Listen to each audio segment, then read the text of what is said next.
Salam jumpa kembali Bapak Ibu dan saudara-saudara, salam damai sejahtera dari Tuhan Yesus. Kita bersama akan menikmati perjalanan hidup sudah hampir 2 minggu di tahun yang baru ini. Tetapi masih adakah damai sejahtera dari Tuhan bersama dengan kita? Mari kita belajar firman pada hari ini supaya damai sejahtera Tuhan tetap bersama dengan kita. Bacaan firman Tuhan dari kitab Amsal pasal yang pertama ayat yang ke-7. Kita akan mengawali dengan berdoa. Tuhan Yesus, kami bersyukur bahwa Engkau adalah sumber sukacita damai sejahtera. Kami membutuhkan itu terus-menerus dalam kehidupan kami, sehingga persoalan kami ini boleh terselesaikan di dalam kasih Tuhan. Ada banyak pergumulan kami, orang-orang yang hampir meninggalkan Engkau, bahkan sudah meninggalkan Engkau karena kehidupan yang berat. Tuhan tolong agar mereka juga sadar bahwa Tuhan tetap menanti dan mengasihi mereka. Berfirmanlah kepada kami dan juga pada saudara-saudara kami itu. Kiranya Roh Kudus-Mu berkarya. Berkati hamba-Mu supaya dengan pertolongan Roh Kudus dia dilayakkan memberitakan kebenaran firman. Inilah doa kami dalam nama Tuhan Yesus Kristus. Amin. Takut akan Tuhan adalah permulaan pengetahuan. Tetapi orang bodoh menghina hikmat dan didikan. Bapak Ibu dan saudara-saudara, kehidupan di tahun 2025 yang sudah 2 minggu kita jalani, mungkin juga ada yang menikmati berkat baru, sukacita baru, keringanan baru. Tetapi masih banyak juga yang belum merasakan perubahan dari tahun yang lalu, bahkan mungkin serasa tahun ini lebih berat. Ada orang yang hampir meninggalkan Tuhan karena beban berat ekonomi, beban berat sakit, beban berat tidak ada kesetiaan dalam rumah tangga. Akhirnya dia belajar untuk mencari damai sejahtera di tempat lain. Lalu dia meninggalkan Tuhan. Oleh karena itu mari kita sekarang bersyukur kalau sampai hari ini saudara dengan kekuatan dari Tuhan masih percaya kepada kasih setia Tuhan. Tetapi kasih setia Tuhan saja tidak akan membuat kita itu punya kekuatan hidup. Harus disertai dengan damai sejahtera. Kalau kasih setia Tuhan kita rasakan, pasti kita harus bisa merasakan damai sejahteranya. Itulah kekuatan untuk melanjutkan kehidupan hari ini dan hari esok. Kita bisa melihat ada banyak orang yang secara jabatan cukup tinggi, secara materi ya cukup sukses, tetapi tidak ada damai sejahtera. Saya jumpa dengan beberapa asisten rumah tangga, sama-sama belanja gitu ya. Lalu ditanya oleh ibu yang jual sayur, kok sendiri? Kemana temanmu yang satu? Lalu dijawab, sudah pulang, tidak kerasan. Saya juga sebetulnya sudah bilang sama ibu, saya tidak kerasan. Lalu ibu tanya, kenapa? Apa gajimu kurang besar? Bukan. Saya tidak kerasan karena rasanya saya tidak tinggal di sebuah rumah yang damai sejahtera. Saya tuh kalau pagi ibu bapak sudah kerja, ya ayem. Saya masak, saya bersih-bersih dan sebagainya. Tapi menjelang sore kalau ibu bapak mau pulang, wah saya takut. Jantung saya ini berdebar. Teman saya itu sampai tidak kuat sampai pulang. Rasanya berdebar-debar, ada ketakutan luar biasa. Terus ibu saya jawab begitu diam saja. Jawabnya gini, ya kamu tidak usah ngerungok keto, nek aku padu karo bapak. Terus biasa aku padu karo bapak. Tapi mbaknya bilang lah tahun-tahun lalu kan enggak bu. Kenapa akhir-akhir ini ibu sama bapak tuh selalu tengkar. Bahkan tengkarnya itu mengerikan gitu ya. Membuat tidak ada damai sejahtera. Anak-anak juga tidak sejahtera. Kami para pembantu juga tidak sejahtera. Padahal kami tidak ada urusan dengan rumah tangga bapak ibu. Tapi dengernya tuh tidak membawa sejahtera. Tidak ada damai. Makanya kami langsung masuk kamar setel radio banter-banter. Nah, ibu itu akhirnya diam dan dia merenung mungkin beberapa hari. Lalu dia bilang gini, Mbak, kan tidak usah pulang wis. Coba aku omong baik-baik sama bapak. Itu adalah satu kesaksian. Bahwa ternyata ada banyak rumah tangga yang mulai goncang sekarang ini. Lalu saya tanyalah, itu mulanya kenapa sih kok bisa tengkar gitu? Ya biasalah bu, Ibu tuh orangnya kan baik. Dasarnya ibu tuh baik tapi cerewet. Nah, bapak tuh orangnya pendiam. Mungkin loh ya Bu, saya cuma menduga dari pertengkaran-pertengkaran itu, bapak yang orangnya pendiam lama-lama ya mungkin dia jatuh hati pada perempuan lain yang tidak rewel, ya, tidak cerewet. Nah, akhirnya terjadi pertengkaran demi pertengkaran. Nah, saya tanya itu perempuan dari mana? Saya juga enggak tahu, enggak pernah ketemu. Cuma dengar-dengar itu pertengkaran. Rupanya ya tetangga jualan itu ya, kalau ibu ini habis rewel, bapak itu sok nonggo. Padahal di sana ya ada suaminya loh. Lah terus, lah enggak tahu tuh sama suaminya tengkar apa enggak gitu ya. Saudara-saudara, inilah kehidupan. Tidak ada damai sejahtera. Nah, tidak ada sukacita dari Tuhan karena sama-sama mengandalkan dirinya. Ibu mengatakan, aku sudah kerja keras mendampingi kamu. Harusnya rumah tangga itu urusan kamu. Tapi aku mendampingi kamu cari uang untuk anak-anak dan untuk kita bersama. Kok kamu begitu? Suaminya diam dan mengatakan, aku tuh bosan. Ya. Lama-lama dengar protesmu, ocehanmu, kejengkelanmu, aku lama-lama bosan. Meskipun kamu berusaha menyajikan aku makanan yang baik kesukaanku, tapi kalau diiringi dengan keluhan-keluhan, aku terus terang bosan.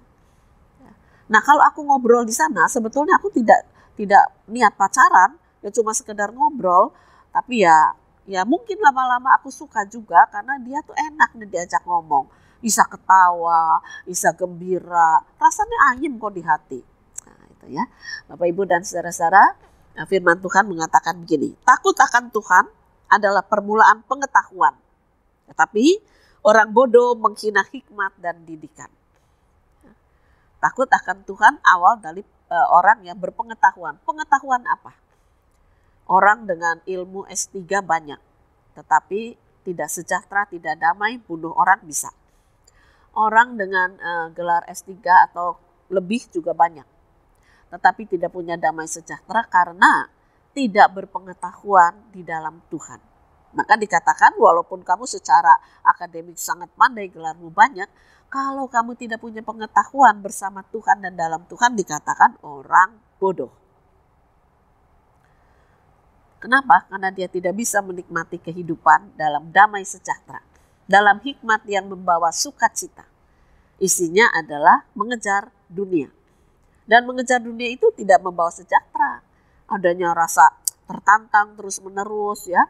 Ada rasa tidak puas, ada rasa kecewa, marah karena dilanggar oleh temannya atau sebagainya. Tetapi orang yang berpengetahuan di dalam Tuhan, dia akan belajar menikmati kehidupan dengan hikmat Tuhan. Meskipun orang itu punya nilai akademis baik, tanpa pengetahuan dari Tuhan dianggap sebagai orang bodoh. Karena tidak bisa menikmati kehidupan hari lepas hari dalam damai sejahtera. Nah, pengetahuan akan Tuhan itu menolong seseorang untuk bisa menikmati kehidupan dalam damai sejahtera. Walaupun mungkin secara nilai akademis, secara kekayaan duniawi tidak berlebihan. Tapi dia punya damai sejahtera karena dia berpengetahuan di dalam Tuhan. Dia tahu bahwa Tuhan Yesus akan mendampinginya, menghiburnya, menguatkannya, memampukan dia bersikap dengan benar, dengan baik, sehingga dia itu bisa menikmati tiap berkat Tuhan dengan sukacita. Seorang anak muda mungkin bertengkar hebat dengan mertua. Apa sebabnya tidak jelas, tapi terjadi pertengkaran. Lalu mertua itu mengatakan begini, ya sudah, kalau kamu tetap keras seperti itu, ya, saya ambil anak saya. Pemuda itu bingung, kok jadinya nuntut cerai. Oh, panas hati juga dia. Tapi kemudian dia diam dan berkata begini, Pak, kalau ngomong hati-hati. Kita memang sedang bertengkar. Tetapi marilah kita berbicara dengan hikmat Tuhan. Perceraian itu bukan jalan keluar. Sekarang gini, saya panas dengar apa yang Papa katakan. Tetapi saya tidak mau berbicara saat ini. Karena kalau berbicara terjadi pertengkaran yang hebat lagi. Saya mau pulang, saya mau diam dulu, saya mau merenung. Saya usul Papa juga merenung. Apakah perkataan Papa itu keluar dari emosi atau sungguh-sungguh. Nah, terjadi saat hening, ya, artinya pemuda itu pulang dan si mertua tetap di rumahnya. Ketika sampai di rumah, istrinya bingung, lihat muka suaminya tidak karuan. Lalu istrinya tanya kenapa?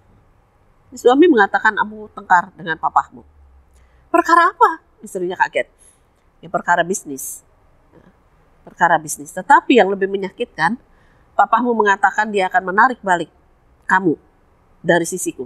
Wah, istrinya kaget juga. Masa papahku bilang gitu? Iya. Lalu aku hentikan pertengkaran dengan mengatakan, mari kita merenung. Apa yang harus kita katakan? Pertengkaran ini apakah harus berujung seperti itu? Jadi aku pulang. Lalu istrinya diam saja. Malam itu istri berkata begini, kalau gitu kita doa bersama yuk. Untuk suami, untuk orang tuanya juga. Akhirnya si suaminya mengatakan, iya, mari kita berdoa bersama. Nah, disitulah kita bisa melihat orang yang takut akan Tuhan bisa bersikap bijaksana. Meskipun dia masih muda. Meskipun terjadi salah paham. Tetapi dia tidak menuntut hal-hal di luar batas. Karena dia takut akan Tuhan. Ini pengetahuan akan Tuhan. Jadi orang yang takut akan Tuhan akan menghentikan segala kejahatannya. Karena dia sadar ini tidak bisa dilanjutkan. Ini berbahaya. Dia merenung, dia kembali pada Tuhan, dia berdoa, dia katakan besok atau lusa kita selesaikan perkara ini dengan lebih berhikmat. Nah, gitu ya saudara-saudara. Jadi memang tidak mudah untuk menyelesaikan masalah, tetapi orang yang berhikmat dalam Tuhan akan menyelesaikan dalam pengetahuan. Bukan sekedar mengumbar emosi, kemarahan, saling menuduh, namun dia akan berkata-kata dengan bijak ketika yang dikatakannya merupakan pengetahuan dari Tuhan. Mari kita juga lanjutkan kehidupan, bukan sekedar kerja cari uang, tetapi kerja bagi kemuliaan Tuhan yang mendatangkan damai sejahtera.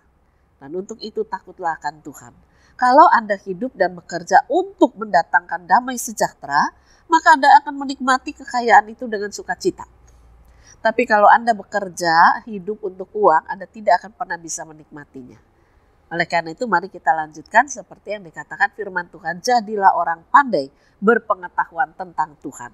Sebab itu adalah bekal kehidupan yang akan menuntun kita hidup dalam damai sejahtera Tuhan. Selamat berkarya, Tuhan memberkati firman-Nya. Amin. Mari kembali kita akan berdoa.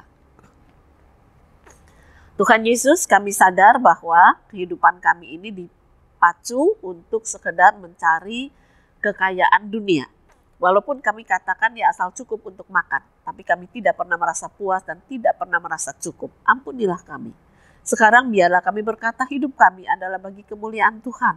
Sehingga rezeki yang Kau karuniakan pasti kami sambut dengan damai sejahtera dan itu mencukupkan segala kebutuhan kami. Kami tidak mau lagi hidup dalam kekhawatiran, ketakutan, melainkan kami mau hidup dalam damai sejahtera Tuhan. Biarlah pengetahuan tentang Tuhan berkuasa atas kami, menjadikan kami orang-orang berhikmat di dalam Tuhan. Kiranya Roh Kudus-Mu berkarya. Inilah doa kami dalam nama Tuhan Yesus Kristus. Amin. Ada damai sejahtera